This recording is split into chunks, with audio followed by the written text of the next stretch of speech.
Hola, buenas noches, ¿cómo están? Gracias por acompañarnos una vez más en su programa, en La Mira. Mi nombre es Úrsula Chamochumbi y como todos los sábados a las 7:30 de la noche, estamos aquí a través de PBO Radio en el 91.9 de la FM, la radio con fe. Y ahora también pueden disfrutar de la programación de PBO las 24 horas del día.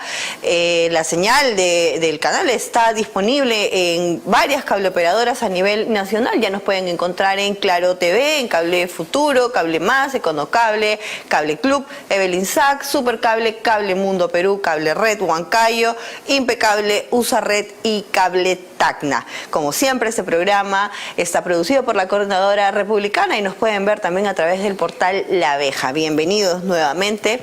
Vamos a comenzar con la transmisión de esta semana, en la que vamos a comentar sobre un tema que es muy útil, bastante interesante para todos, porque aquí en este país, pues que no es muy formal en algunas cosas que digamos, solemos hacer algunas transacciones económicas que al no estar en algunos casos cubiertas, digamos, por alguna ley, alguna norma, pues a veces tienden a salir mal.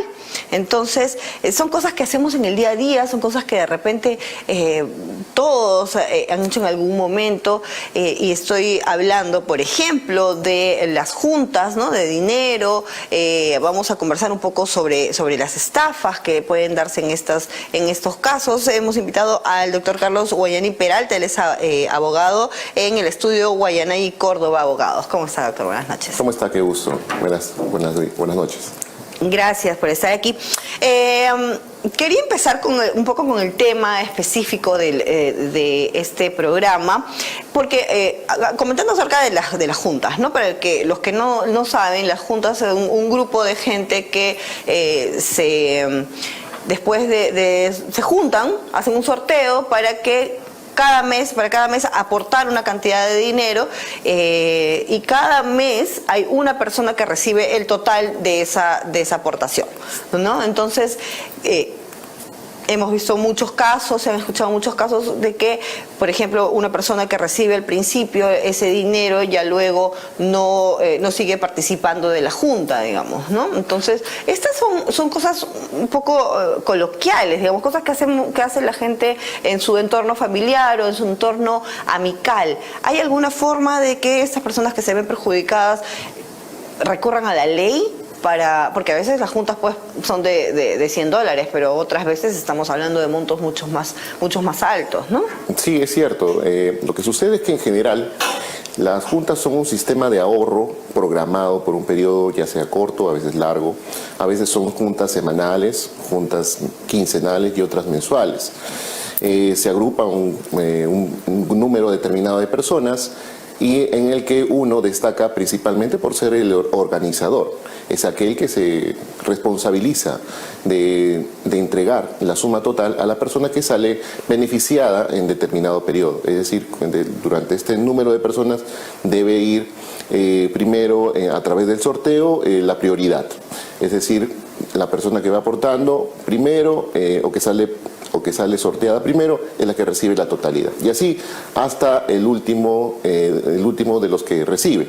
Sin embargo, ha habido casos en los que existe la persona que se queda sin recibir lo que ya venía aportando. Es decir, no son préstamos, son básicamente sistemas de ahorro programado. Es decir, la gente que se ayuda, ya sea en pronto tiempo o quizás en un largo tiempo, en un tiempo determinado. Sin embargo, ocurren ocasiones en las que los organizadores simplemente ya no quieren responsabilizarse de aquellos pagos que han dejado de realizar algunos de los participantes. Y es cuando empiezan a ocurrir los problemas, ya sean de materia civil o ya también sea de materia penal, ¿no? Ya dependiendo de las circunstancias, podríamos hablar hasta de una estafa en el caso de los organizadores que tienen una organización totalmente deficiente y que tienden a realizar este tipo de sistemas de ahorro para únicamente beneficiarse ellos y perjudicar a los participantes y simplemente ya no cumplir con lo acordado. Entonces sí es posible que una persona que se ha metido pues en este problema recurra a la ley, o sea, que denuncie, que demande, no sé, a los organizadores o a los participantes que no hayan querido devolver el dinero, y pueden obtener algún beneficio de esto, o es un trámite que va a ir de largo y tal vez no obtenga resultados. Sí, en realidad, normalmente cuando sucede el no pago, en cualquier tipo de obligación de naturaleza civil, las personas tienen diversos mecanismos para poder accionar, por ejemplo, a través de una carta notarial, para acreditar que existe el monto dinerario que viene a ser la obligación de entregarle a la persona, ¿no? Devolverle en todo caso. O también la vía de la conciliación, que es una vía previa al proceso judicial en la que se le invita a la persona a que pueda cumplir con su obligación.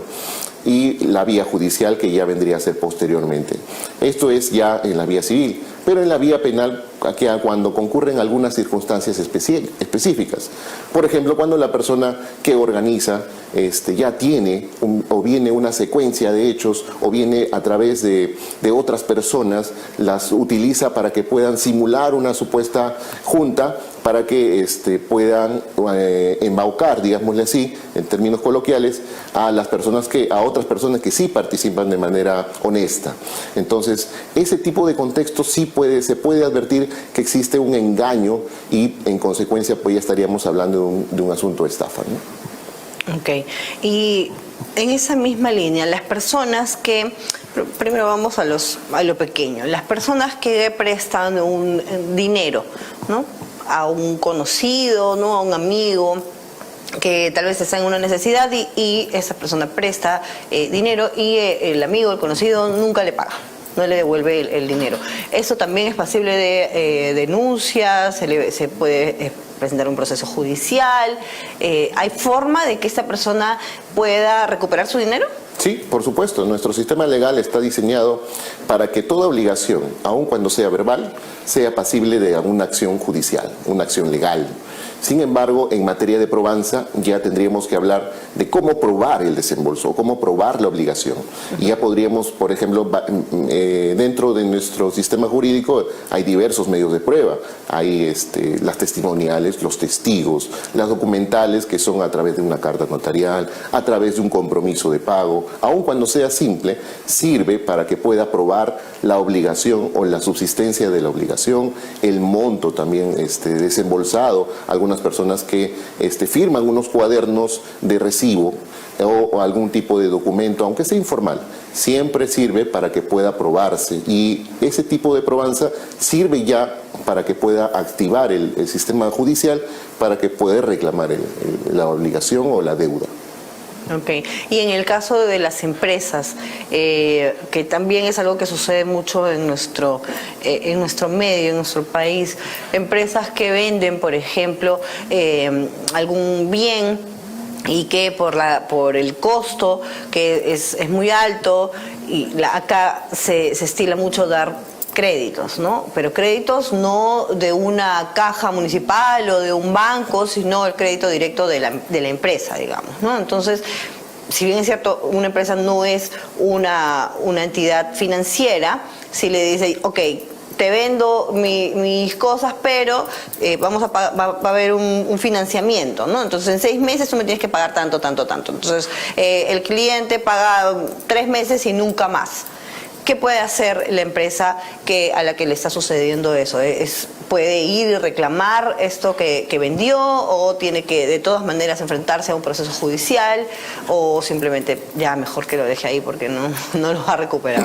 Sí, lo cierto es que las empresas en la actualidad y en nuestro medio ya han tomado previsiones respecto a ese tipo de asuntos. Las personas que dan crédito, digámosle así, o en todo caso el beneficio de pago en armadas, estipulan ya una cláusula, por ejemplo, a la armada que no paga, simplemente se da por vencidas, y se estipula una cláusula penal, que es decir, una obligación adicional a la deuda como retribución al incumplimiento del acuerdo o del contrato.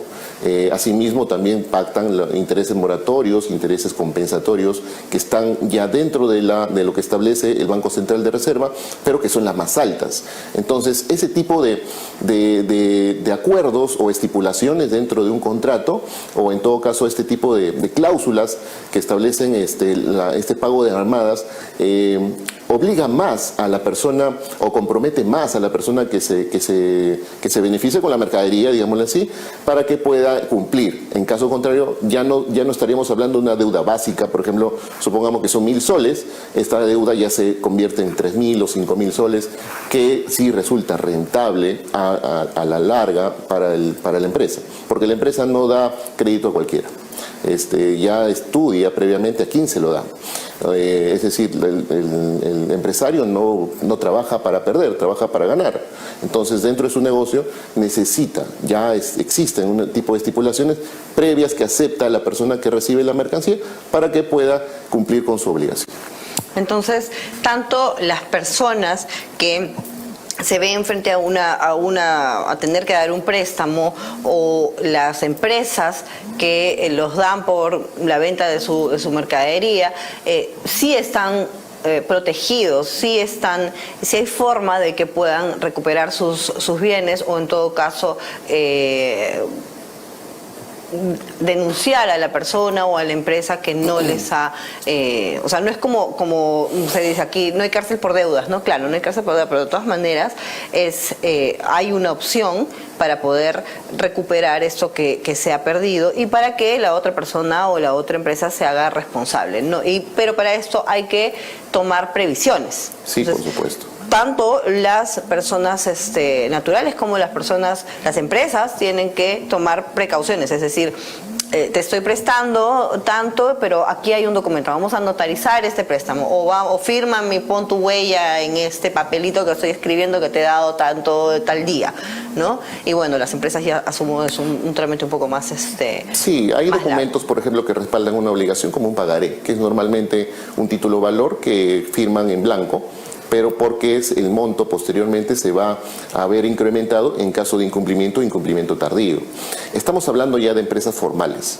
Ahora hay otras empresas que son informales. Esas empresas informales pues normalmente trabajan sin un sistema contable definido, sin un tema de flujo de caja de ingreso y egreso fijo. Entonces ya ese tipo de empresas informales pues que no advierte cierta previsión, entonces sí por ahí podrían ser perjudicadas, pero tratándose de empresas formales normalmente sí toman esas previsiones, y más aún están advertidas que en nuestro medio la gente no está acostumbrada a pagar. Entonces siempre es necesario estipular en unas cláusulas que les pueda asegurar el cumplimiento de la obligación. Claro, entonces eso como advertencia, ¿no? Si es que se quiere hacer o ayudar, de todas maneras hay que tomar precauciones. Regresando un poco al tema de la estafa. Hemos visto siempre, todos los años existe, sobre todo a fines de año, con tantos viajes y tantas cosas que hay, por ejemplo, de estas empresas o estas personas que ofrecen servicios, generalmente viajes, porque ahí es que hay que desembolsar una cantidad grande de dinero, y que luego de que ya tienen el dinero simplemente desaparecen o no dan el servicio como lo ofrecieron, ¿no? O como se contrató.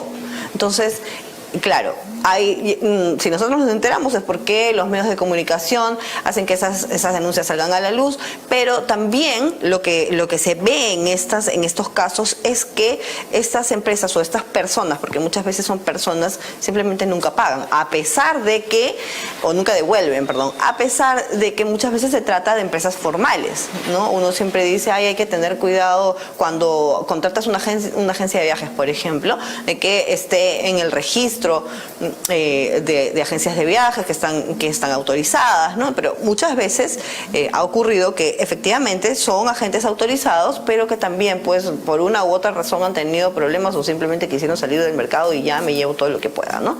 Entonces, en este caso, ¿cuál es el tiempo que se puede, mejor para hacerlo mejor, cuál es la garantía de que estas personas recuperen su dinero?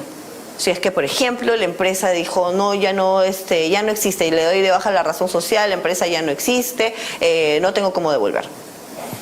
Sí, es que en ese contexto estamos yendo ya a un tema un poquito más complejo dentro de la criminalidad, que se conoce como un crimen organizado. O sea, es decir, estamos hablando de empresas de fachada que son utilizadas como agencias de viaje para que en caso de que los usuarios que han adquirido ciertos servicios que son perjudicados y que reclaman la devolución, simplemente utilicen esa empresa para recaudar los fondos y se declaran en quiebra o simplemente las desaparecen y crean otra. Son empresas prácticamente que le llaman de papel.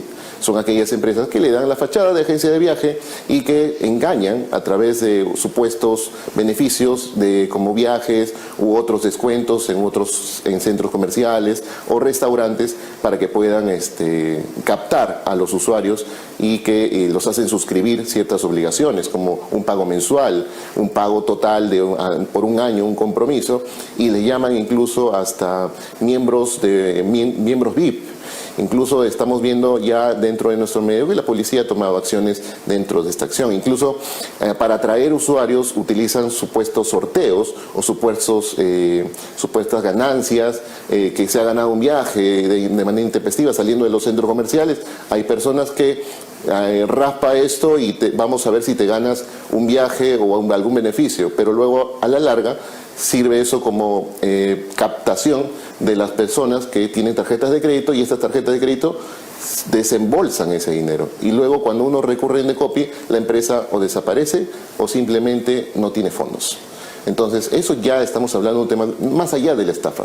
La estafa viene a ser como una suerte de instrumento o el engaño, pero que en realidad está ya organizado, ya está sistematizado. Normalmente en nuestro medio encontramos eso en las agencias de viajes, estamos encontrando eso también en los préstamos gota a gota, estamos viendo también en los préstamos de repente a través de los aplicativos.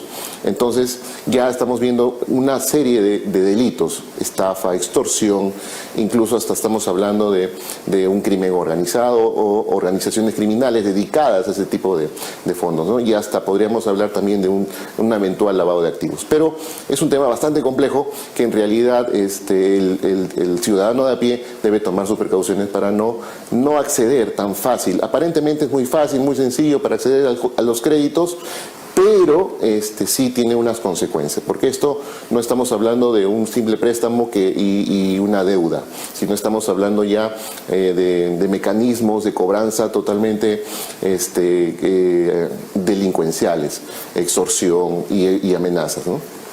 Como lo que hemos visto del gota a gota, ¿no? Pero Correcto. Entonces no existe una garantía de que las personas afectadas puedan, o se les pueda devolver el dinero, o puedan exigirle a alguien que les devuelva el dinero. Simplemente si no, sabes que ya la empresa quebró, la empresa ya no existe, a pesar, porque obviamente asumo que el proceso judicial o el proceso penal va por otra vía, ¿no? Sí, por supuesto. Pero que en realidad existe la posibilidad de recupero de dinero, pero luego de un trámite o un interjudicial bastante complejo también.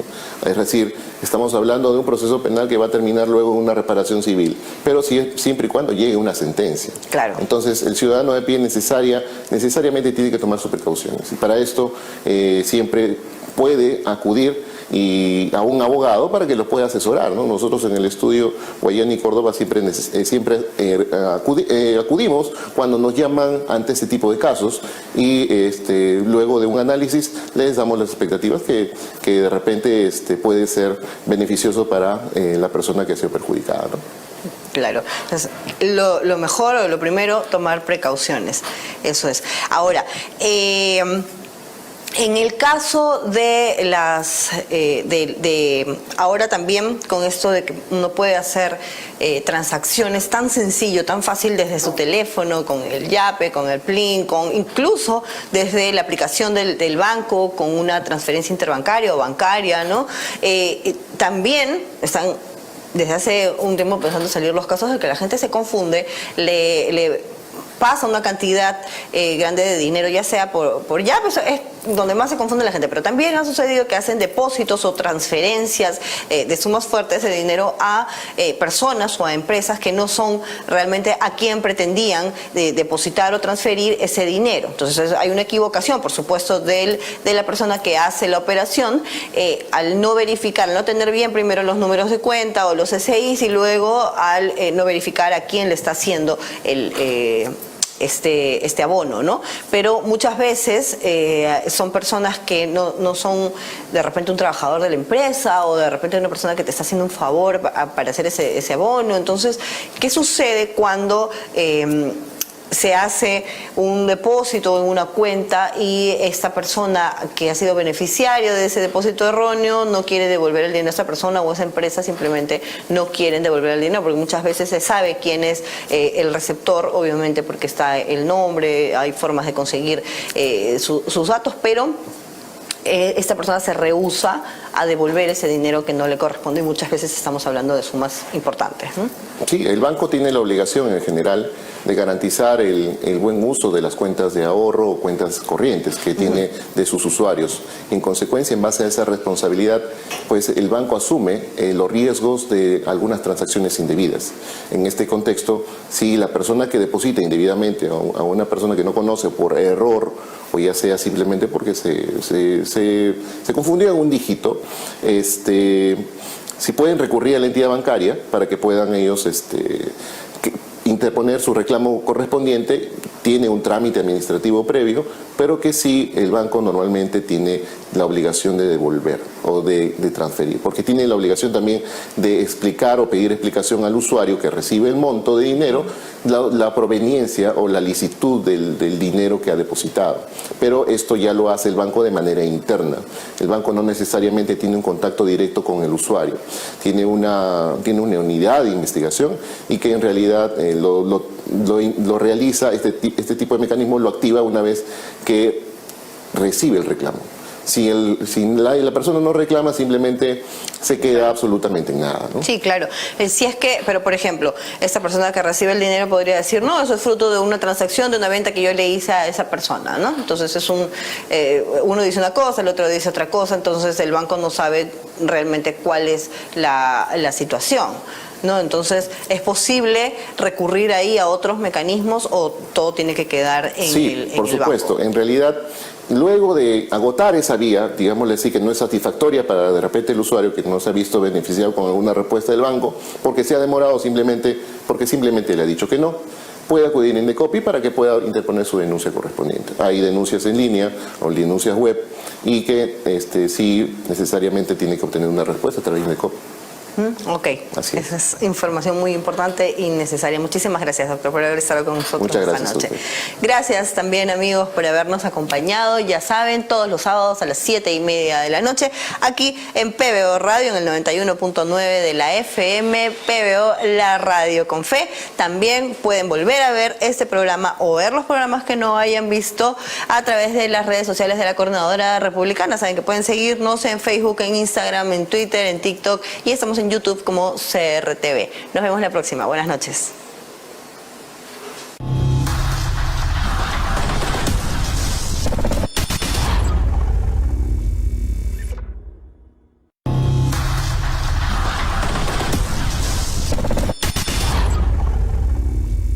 En la Ciudad Industrial Huachipa Este te ofrecemos todo lo que tu empresa necesita. Somos el mejor lugar para invertir de forma segura a precios 100% accesibles. Ofrecemos lotes independizados para grandes empresas desde 10.000 metros cuadrados y para empresas medianas desde 1.000 metros cuadrados. Somos la única ciudad industrial con zonificaciones para todo tipo de industrias y beneficiamos a nuestros propietarios con gran abastecimiento de energía. Contamos con los mejores servicios de iluminación LED y cableado subterráneo libre de contaminación visual, seguridad las 24 horas, planta de tratamiento de aguas residuales y planta de ósmosis. Somos la única ciudad industrial con la mayor cantidad de empresas operativas y más de 1.9 millones de metros cuadrados vendidos. Ya son más de 120 propietarios que confían en nosotros. Ciudad Industrial Huachipa Este, el eje industrial de los grandes empresarios.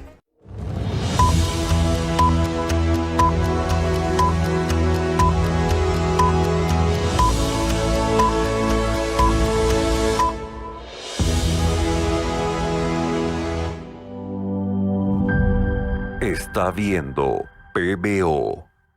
Hace 28 años en Petramás marcamos un hito importante. Somos una empresa privada que trajo al Perú un modelo sostenible y formal en todas las etapas que generan una correcta disposición final de residuos sólidos. El trabajo que realizamos nos ha llevado a ser una empresa peruana con la metodología necesaria para manejar la operación del relleno sanitario Guaycoloro y el relleno sanitario Modelo del Callao. En ellos se ha logrado insertar 2 mecanismos de desarrollo limpio, con los cuales somos el principal proyecto del Perú en la mitigación del cambio climático, alcanzando la reducción de más de 4,5 millones de toneladas de CO2 y la certificación de más de 1 millón de bonos de carbono. Continuaremos luchando contra el cambio climático, reafirmando nuestro compromiso y responsabilidad hacia nuestro país y el mundo.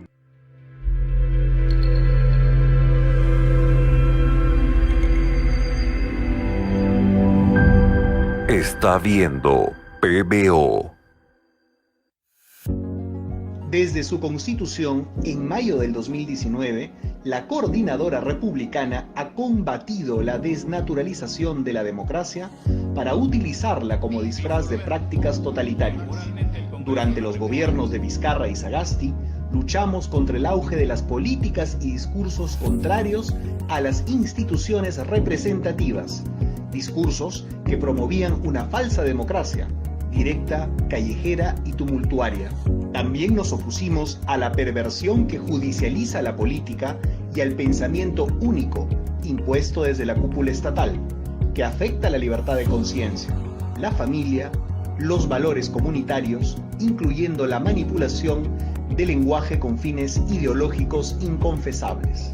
Igualmente, impulsamos el rechazo a la imposición del Tratado de Escazú, pues lesionaba la soberanía sobre nuestros recursos naturales. Defendimos a la Policía Nacional, agredida como institución, contra los esbirros del régimen de Sagasti, y demandamos elecciones libres y pulcras, avisorando las irregularidades fraudulentas que se orquestaban desde el sistema electoral y las altas esferas oficialistas. Más adelante, la Coordinadora Republicana concurrió con otras organizaciones democráticas a enfrentar al gobierno de Pedro Castillo, no solo por su objetiva incompetencia y gravísima corrupción, sino porque era una amenaza cierta a la Constitución histórica del Perú, al pretender sustituirla introduciendo un Estado plurinacional, antagónico a la nación peruana, además de perpetuarse en el poder como en Cuba, Venezuela, Nicaragua, entre otros países del continente. Y ahora, tras la vacancia del golpista Castillo, la Coordinadora Republicana viene trabajando para unificar a los patriotas, de modo que la transición iniciada arribe a su destino democrático, denunciando tanto las vacilaciones oficialistas como los arrestos violentistas y subversivos opuestos al desarrollo republicano y popular, a la grandeza del Perú y la felicidad de los peruanos.